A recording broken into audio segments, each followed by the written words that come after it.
Today's is going to be the Cameron Diaz extortion plot. Fascinating case. Many years earlier in Cameron Diaz's career, she went on a photo shoot, and she did some very revealing photographs there. Didn't think anything of them. Nobody ever saw them. They were never published. But 10 years later, that photographer approaches Cameron Diaz's agent and said, hey, if she doesn't pay me $3.3 million, I am going to go public on these extremely revealing photographs. Wow, it's a tough decision that Cameron Diaz and her agent has to make. Should she take a chance, or should she pay the $3.3 million? The case revolves around a photo release form. The photographer said it was legitimate, it was authentic, and we had to prove that it wasn't. And we're going to talk about how we went about proving that it was not signed by Cameron Diaz. So let's get into the facts of the case. Well, what is our topic today? Extortion of Cameron Diaz. Well, or we could call it the case of photographer John R.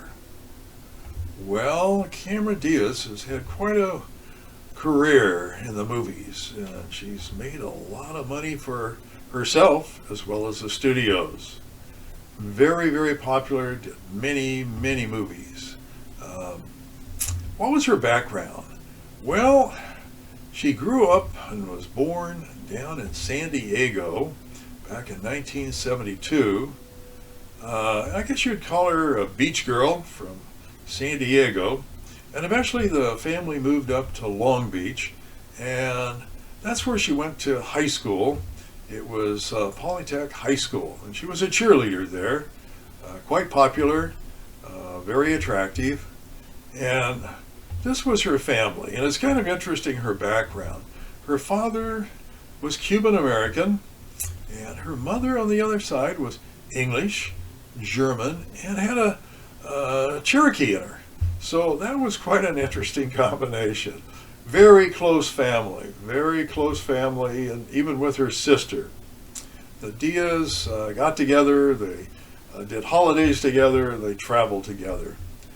And she was very popular with a lot of guys and had a lot of boyfriends over the years. Some of them were quite famous. At the beginning, her career was mainly modeling. And when she was 16, she signed up with Elite Modeling Management Group. And in high school, she went to Japan to do modeling over there.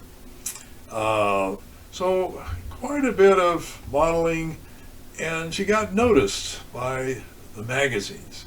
And in 1990, 17 magazine, they put her on the cover of it.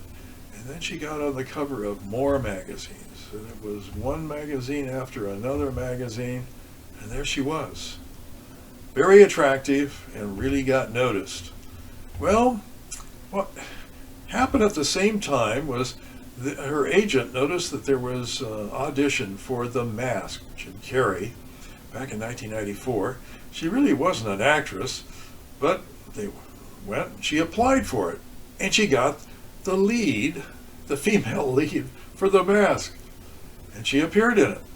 She did quite well, even though she wasn't a trained actress, but afterwards she decided, well, I better do something about it, and she went to acting school and really learned how to perform in front of the camera. And she did a number of movies, one with Julie Roberts, My Best Friends, and then went on to do her own There's Something About Mary, a big hit, and people noticed her. And it was one movie after another movie all these years. She was never not able to do another movie. So some of them were more outstanding than others. The one, Gangs of New York, was a big hit. Got a lot of notice in that one. And she did the Charlie Angel series. This one was Get Some Action in 2000. She was a hit in that. She did the lead in it. Then there was another side of her career, and that is with DreamWorks. She did Shrek and did a number of the Shrek voiceovers, the voice of Princess Fiona. A lot of young people, young kids, got to know Cameron Diaz from her Shrek movies. Now, she really did become a superstar by then. She got her own star on the Walk of Fame on Hollywood Boulevard. Now we're going to talk about an extortion plot that happened in 2003. What is it all about? Well, it's about a photographer, John R. And he approaches her agent and says, you know, if you don't pay me several $1 million, I'm going to show the world nude photos of Cameron Diaz. And, well, she's about to have a big production release, and the studios can't afford to have a scandal, so all of a sudden it gets the attention of her agent. And, you know, at that time, it was acceptable to have a little bit of, well, cleavage, and sheer, and wet t-shirts are acceptable. However, it was not acceptable to have nudity or toplessness or any S&M. No, that's a no-no as far as the studios.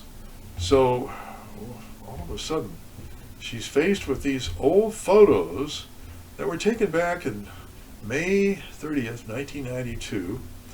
And the photographer had contacted her agent, and they set up this photo shoot. So she went to it.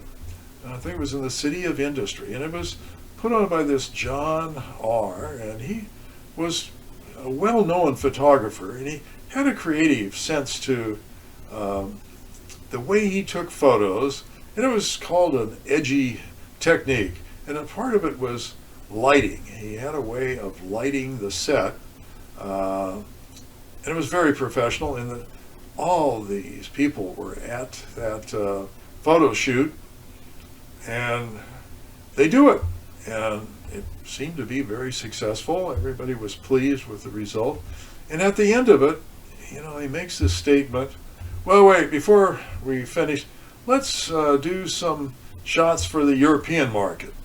Well, what does that mean? Well, most models know, well, that's when you do topless photos for the European market. So the question was, should Cameron Diaz do it? She's 21 years old, and her modeling career has been going on, but she wants to get more attraction, more attention. Well, sometimes a little exposure can help your career. The other models there on the set, you know, they didn't seem to have any difficulty. Okay, that's fine, let's do it. So she thought to herself, well, what harm? What harm could there be in doing some topless photos? Well, they start doing it, and photos are taken of her being topless, and that grew into some more sadomasochistic photos of in chains and all sorts of poses. Well, it wasn't exactly what she thought it was going to be, but she did it. And months later, she got the word back.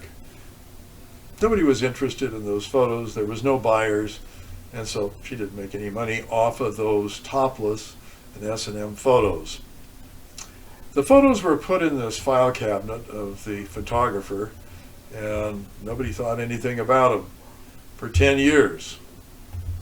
Now, was there a model release on any of these photos? Well, no, there wasn't. There wasn't any. So time went on. What happened to Cameron Diaz's career? It just took off. It was one movie after another movie after another movie. She was a big hit. She was a big star. So that was her career. What about the photographer's career? Well, it didn't go very well for him. You know, those edgy photos that were popular back in the 90s, no longer. There was no demand for them.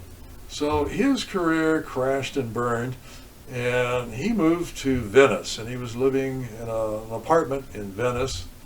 And things weren't going real well for him.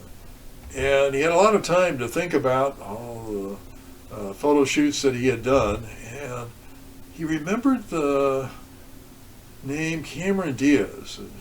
She was just one of many models that he had. And he remembered he took some topless photos and he put them in the cabinet. You know, he had his old filing cabinet. So he shuffled through that filing cabinet to see if he could find those photos. And sure enough, he found them. Then he's thinking, wow, these might be worth money.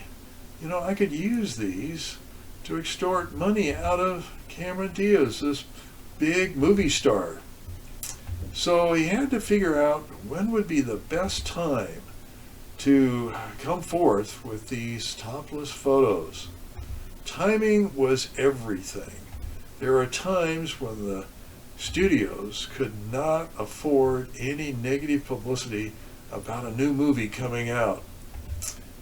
Charlie's Angels, Full Throttle, was going to be released in a couple of weeks, and he knows now the studio is very vulnerable to any type of nude photos of Cameron Diaz.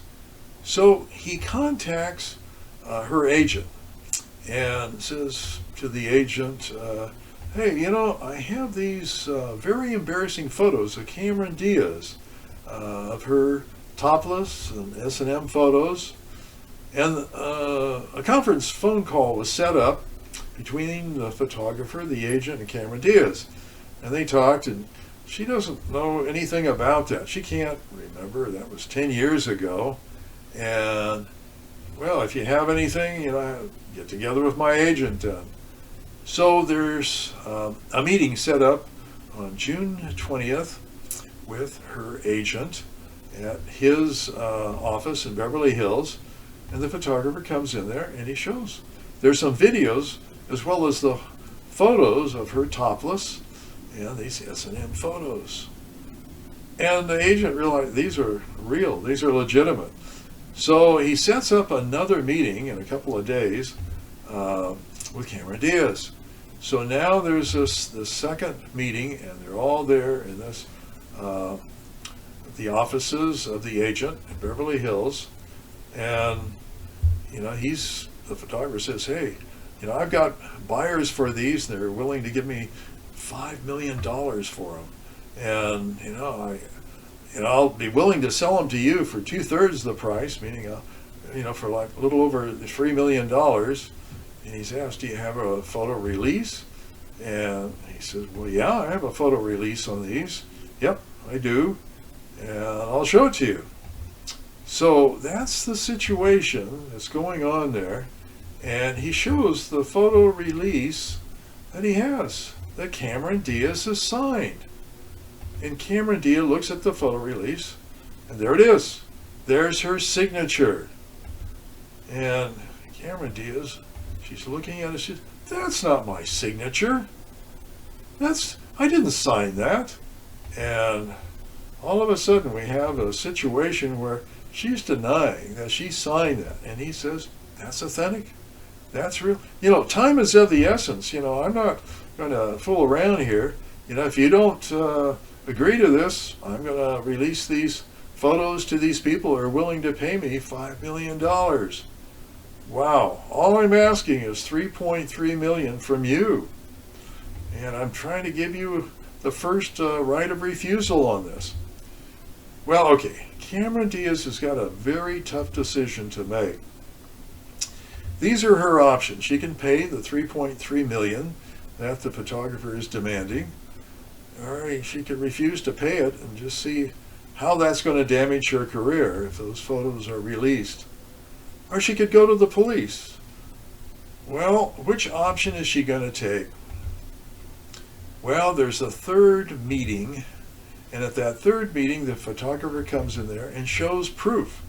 These are the different outfits, the different groups that are willing to pay him money up to $5 million for them to get their hands on these topless S&M photos. These are legitimate buyers. And he's showing that there's going to be a campaign of negative ads over in Japan. These are ads that have already been created. They haven't been put out on to the public yet, but they will be within days if she doesn't agree to it. Well, Cameron Diaz is interesting. She just was appalled by it all. And she said, no, you're not going to extort money from me. That was not my signature. I did not sign that. I didn't agree to it. And the case is taken to the DA's office. At the DA's office, we looked at it and we decided, well, we're going to do a search warrant. We did a search warrant for the photographer's apartment down there in Venice. And we go out there and we're going to seize whatever there is in there that might pertain to this case, this extortion. And here's the search warrant. That is the search warrant that was issued by a judge that we took there. Now, what was found at the photographer's apartment? Well, we found a computer, and there was a lot of things, a laptop computer, and a lot of storage, CDs. So all of this was confiscated, taken back to the DA's office, to our lab, and we started searching it. Look, all of a sudden we're seeing all these photo releases in different forms, like they had been doctored. What are they doing on this computer?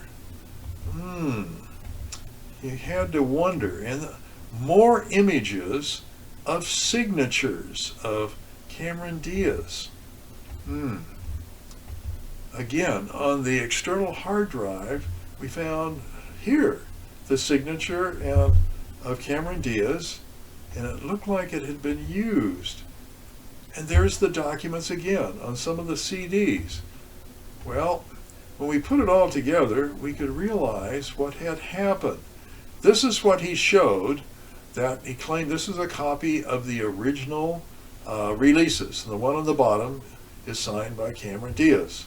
The one on the top is by Steve Lyon, who was somebody else, another release. So he needed to get this. Look at it all. It's all, and he's taken staple holes as well as a tear. He has created to make it look authentic, like it's an authentic copy of two model releases. And the way that he went about doing it on his computer, he used Photoshop, and he did it in layers. And how he did it, just to go through it very quickly to show you how he forged it, that signature of Cameron Diaz right there. Where did that come from? Well, this is where it came from. Signatures of actresses and actors are done by the studio. The studio hires people who have good penmanship to sign the name of actors and actresses. And here they have somebody who signs Cameron Diaz's. It's not hers. She doesn't do it because her signature isn't quite the way that the studio wants it. And here, it was on a poster. This is a poster of her. And what the photographer did, he lifted that off of the poster, and he put that on the release. And here you can, these below are her real signatures, and the one above is the one that had been taken off of that poster done by the studio. So there's all these other signatures. They were taken from other documents. And here he has the Steve Lyons, the one on top there. He takes that off of another document. He puts it on there. And all these witnesses' signatures, he's taken from other documents. And he puts it on the copy that he showed at the agent's office. So that was how it was created. Now, the only thing legitimate on that photo release was the photographer's signature. And there it is.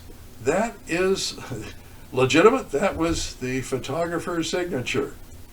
Sophistication he had gone through. He put the tear, he put the staple holes, and then he puts it on the document. And you see the copy that was given to her, shown to her and her agent, had those staple holes and tear on it. Now, he combined it all together. This other gentleman, Steve Lyons, was put on top, and Cameron Diaz's release was on the bottom. Now, further, there was a civil lawsuit that Cameron Diaz brought against him to prevent him from releasing these photos to the public. And in that, there was a civil restraining order against him to do that. And he responded to it in a declaration. And in the declaration, he says that these are real. This is a real, and he signs it under penalty of perjury. So this is the document that he responds, sends back to the court. And here he says, Ms. Diaz's signature on the model release is not a forgery or a phony, as Ms. Diaz claims. I have kept the original and a copy of the model release in my possession since 1992, when it was obtained from her by one of my assistants. And then he goes on to the extreme of saying, I'm signing this under penalty of perjury. Wow, and there's his signature. Now, the dilemma at trial for the district attorney was, how are we going to use the photos? We have to show the jury those topless and S&M photos of Cameron Diaz, but we don't want her career to be destroyed by the public seeing those. So what was decided, how do we block the public from seeing them, was we did a little setup of the photos that the jury needed to see, and they were put on an easel, and the easel was kept back so that the media couldn't take photos of it and wouldn't get it and show it to the public. But the jurors could see it, and they had it for their deliberation. At the end of the trial, it was sealed by the judge, so no one could see those topless or S&M photos of Cameron Diaz. So it saved her career. She could go on doing Shrek voiceovers for young people, and no one would know about her appearance in these photos. Now, criminal charges, these were the criminal charges that were filed against the photographer. And just to go through the elements of grand theft, yes, that was proven by the DA's office, because he was saying, you pay me $3.3 million and I will not show these photos. Yes, he had the intent to keep the money. That was part of the agreement. The other, as far as the forgery, well, we've already talked about, I've shown you how he forged the document that was called a model release.